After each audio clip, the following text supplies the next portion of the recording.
सांस्कृतिक विरासत वाला और संस्कृतियों वाला देश है और इसमें तमाम भाषाएं हैं, लेकिन फिर हिंदी के लिए इतना ज़ोर क्यों? और हम जानते हैं अच्छे से कि कोई भी व्यक्ति जो है अपनी भाषा को छोड़ना नहीं चाहता और छोड़ना उचित भी नहीं है, क्योंकि भाषा जो है वो माँ है हमारी, इसीलिए उसको मातृभाषा कहते हैं। तो जब अपनी भाषा छोड़नी नहीं है तो हिंदी के लिए ये सब प्रयास क्यों?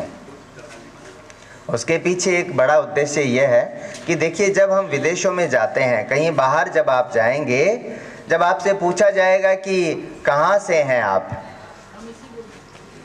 तो निश्चित रूप से उस समय कोई ये नहीं कहेगा कि मैं बंगाली हूँ या मैं उड़िया हूँ या मैं मणिपुरी हूँ या राजस्थानी हूँ, क्योंकि जब हम बाहर जाते हैं तो हमारी एक साझा पहचान होती है और हम जो है वो भारतीय के नाम से जाने जाते हैं।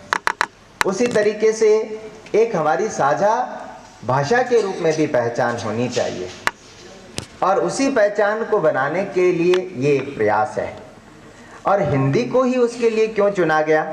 और भाषाएं भी चुनी जा सकती थी। तो पहली चीज़ मैं बताता हूँ कि देखिए, हिंदी जो है दुनिया में तीसरी सबसे ज़्यादा लोगों द्वारा बोली जाने वाली भाषा है। आप जानते हैं पहली अंग्रेज़ी है जो दुनिया भर के देशों में बोली जाती है। उसका भी एक बहुत बड़ा कारण है कि दुनिया भर में अंग्रेज़ी क्यों फैल गई। ये उस समय की बात है, अभी क्लास 12th के जो है इकोनॉमिक्स में भी जो है हम इस चीज़ के ऊपर चर्चा कर रहे थे कि अंग्रेजी साम्राज्य वो साम्राज्य था जिसका सूर्य कभी अस्त नहीं होता था, यानी दुनिया भर में फैला हुआ था। जहाँ जहाँ अंग्रेज़ गए वहाँ वहाँ अंग्रेज़ी गई और उन्होंने अपने शासन के दौरान सब जगह उस अपनी भाषा को पूरी तरीके से प्रचारित किया।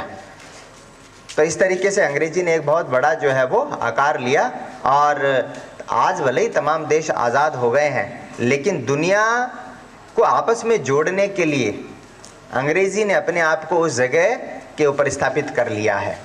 आप जानते हैं कि जब भी अंतर्राष्ट्रीय कार्यक्रम होते हैं तो आपस में एक दूसरे को समझ सकें, एक दूसरे को आपस में जोड़ सकें, वो काम अंग्रेज़ी कर रही है।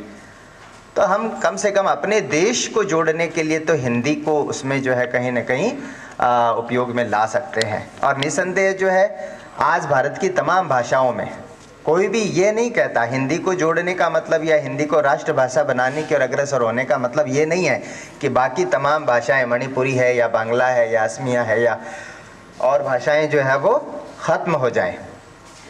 हमारी अपनी भाषाएं हैं, हमें उनको बचा के रखना है, लेकिन हिंदी जो है उसको इसलिए महत्व देना है कि हिंदी एक जनसंपर्क की भाषा है, आपस में जोड़ने की भाषा। आप कश्मीर से कन्याकुमारी चले जाएं और अरुणाचल से राजस्थान, कहीं भी किसी भी राज्य में चले जाएं, आपको हर जगह हिंदी को बोलने वाले, हिंदी को समझने वाले लोग मिल जाएंगे और इसीलिए हिंदी के ऊपर ये जोर दिया गया है। बाकी भाषाएं निश्चित रूप से जो है उस भूमिका का निर्वहन नहीं कर पाएगी। बहुत सारे लोग जो है जब हिंदी का इस तरीके से प्रचार प्रसार चलता है या जो भी कार्यक्रम होते हैं, बहुत सारी जगह पर इसका विरोध भी होता है। आप जानते हैं बहुत अच्छे तरीके से कि हमारा नवोदय विद्यालय पूरे देश भर के तमाम राज्यों के तमाम ज़िलों में है, केवल एक राज्य में स्थापित नहीं है और वो राज्य है तमिलनाडु। सोचिए कि क्यों एक इतनी बड़ी संस्था, और जाहिर सी बात है कि सब जानते हैं कि इस संस्था से तमाम विद्यार्थियों को फ़ायदा हुआ है, निःशुल्क बेहतरीन शिक्षा मिल रही है। और 30 साल पहले जहाँ तमिलनाडु में नवोदय विद्यालय खुल जाने थे, शायद बहुत सारे छात्र ऐसे होते, छात्र छात्राएं जिनको फ़ायदा होता, लेकिन सिर्फ एक वजह से नवोदय स्थापित नहीं हो पाए, वो वजह रही हिंदी का विरोध। अभी सिर्फ भाषा का एक विरोध नहीं था, उसे कितना नुकसान हुआ उसका आकलन करने की ज़रूरत है, मूल्यांकन करने की ज़रूरत है।